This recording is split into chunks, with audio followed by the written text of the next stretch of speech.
Hello students, today we are going to revise tense and the verbs that are used in tenses.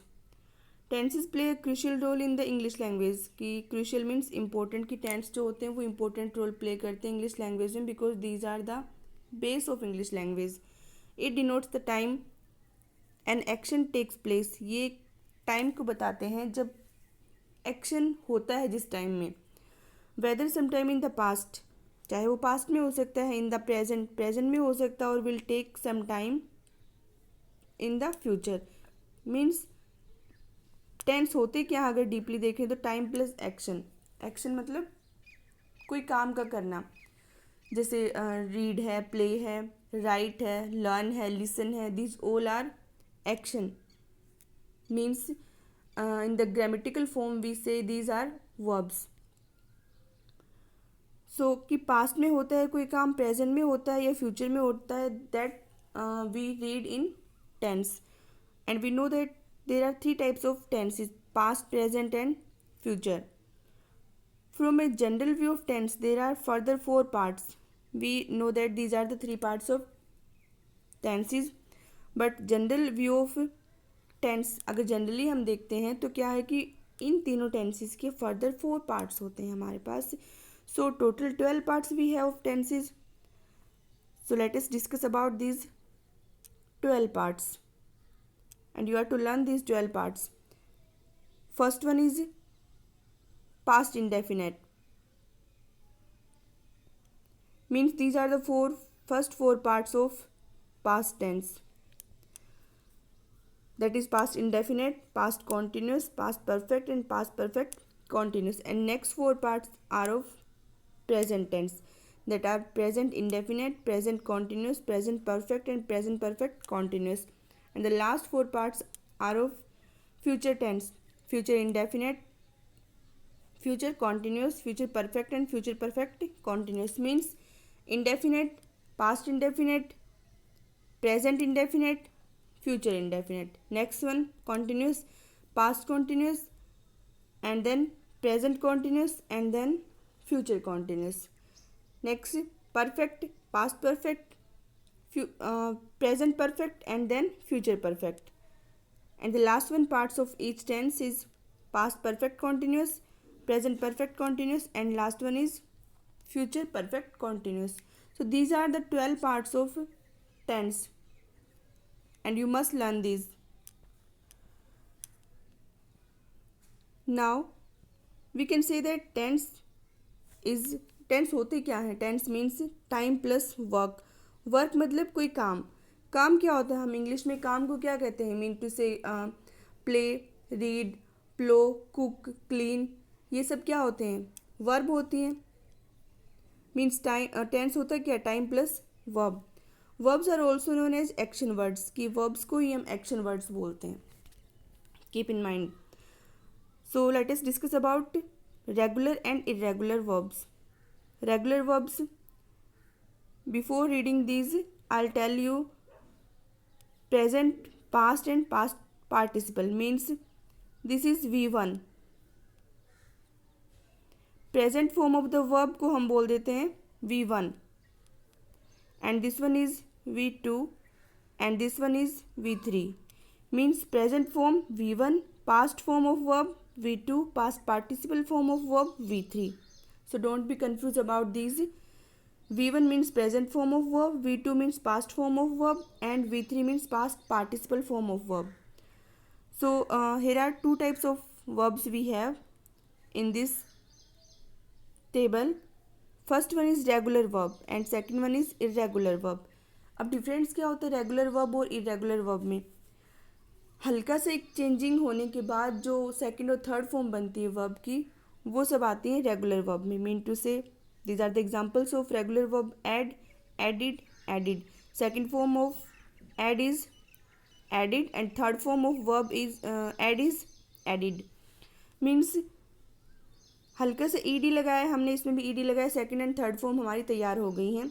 Bake baked baked chair chaired chaired dance dance danced enjoy enjoyed enjoyed. Means एक slide जो है changings हुई हैं second and third form में. So these are regular verb. Now come to the irregular verbs. Irregular verb क्या होती हैं? जिनकी सेकेंड और थर्ड फॉर्म में बिल्कुल ही वो चेंज हो जाती हैं, बहुत ज़्यादा उनमें जो है डिफरेंस होता है. First form, then second form, then third form. For example arise, arose, arisen. This is first form. Arose second form, arisen third form. Means तीनों डिफरेंट हैं. In the same way be, was और were, been. Begin, began, begun. Choose, chose, chosen. Choose, CHOOSE. Then chose, CHOSE. Chosen, CHOSEN. Then come, came, come. Coast, coast, coast. These three forms are same. English language में ऐसा भी होता है, कई सारे verbs ऐसे हैं जिनकी तीनों फॉर्म सेम होती हैं. So don't be confuse about regular and irregular verbs. Now come to the formation. Now the formations below give a glimpse. एक झलक दिखाते हैं आपको of the way tenses are used, कि टेंस कैसे यूज़ किए जाते हैं. Using the verb play. हमने एक वर्ब ली है प्ले, और प्ले के थ्रू हम सारे जो है फॉर्मेशन को, फॉर्मेशन मीन्स वर्ब को हम इसमें एक बार रिवाइज करेंगे, देखेंगे कि कौन कौन सी वर्ब यूज़ की जाती हैं कौन से टेंस में. First of all past tense simple. अब पास्ट इंडेफिनिट को ही हम सिंपल पास्ट बोल देते हैं. Played verb plus ED means V2 हम यूज़ करते हैं सिंपल पास्ट टेंस में. ये आपको लर्न ही करनी पड़ेंगी. Without cramming you can not understand this one, because verb जो होती है वो आपको क्रैम ही करनी पड़ती है, उनमें समझने जैसा नहीं है. टेंस समझने के लिए वर्ब्स को कि कौन से टेंस में कौन सी वर्ब यूज़ की जाती, क्रैम ही करना होगा. Then continuous was were playing. Was किसके साथ? With singular. वर किसके साथ? With plural. Then V1 plus ING. Perfect tense had played. Had plus past participle form. Past participle form I told you that V3. Then perfect continuous had been playing. Perfect और continuous दोनों का जो combination हो जाता है, ये perfect का क्या है, परफेक्ट से हैड लिया है और कॉन्टिन्यूस से V1 प्लस ING ली है. Had and V1 plus ING.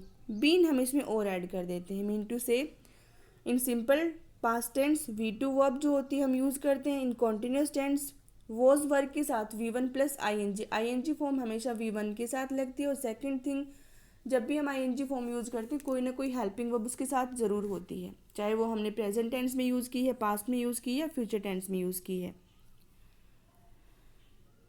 And next one is present tense.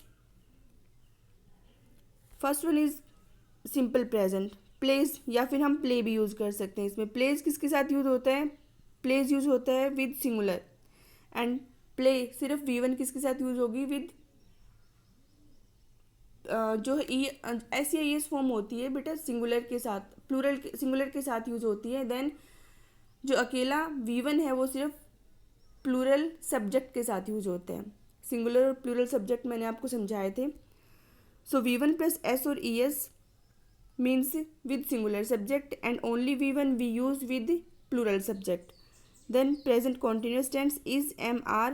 Then V1 plus ING is with singular subject, M with I, R with plural subject.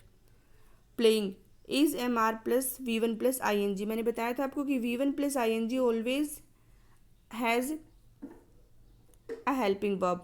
Then perfect tense has, have, then played means has with singular subject, have with plural subject, played means अगर मैं कहती हूँ कि he, हमने subject लिया he, then he has played the match. हमने subject लिया they, then they have played the match. they have played the match. has, have plus past participle you know V3. Perfect continuous tense has have been playing. Has have been V1 plus ING. वही है has have perfect का, V1 plus ING continuous का, and been हमने अगर जोड़ दिया mean to से perfect continuous tense में हम यूज़ करते हैं. अब ये चीज़ आपको क्लियर हो जानी चाहिए कि perfect continuous tense whether it is of past, of present, of future, we use always been. So these are the present tense formation. And next one is future tense. Simple future we use will and shall. Then play means V1. V1. So in simple future tense we use will, shall plus V1. Continuous will, shall, इनके साथ हम be add कर देते हैं और then playing ing form है तो helping verbs हैं. These all are helping verbs. will किसके साथ यूज होता है? जो सभी सब्जेक्ट जितने भी होते हैं सबके साथ will ही यूज होता है except I and V. I और V के साथ हम shall यूज़ करते हैं, बाकी सभी के साथ हम will यूज़ करते हैं. Then perfect tense will, shall, have played. will, shall starting में जो है will किसके साथ, अगर कोई भी सब्जेक्ट है एक्सेप्ट I एंड V और बाकी सबके साथ I और V के साथ shall. have played, will, shall, have, then past participle means V3. then perfect continuous tense will, shall, have been playing. शैल वही आई और वी के साथ, विल बाकी जितने भी सब्जेक्ट बच जाते हैं, rest of the subjects we use with them will.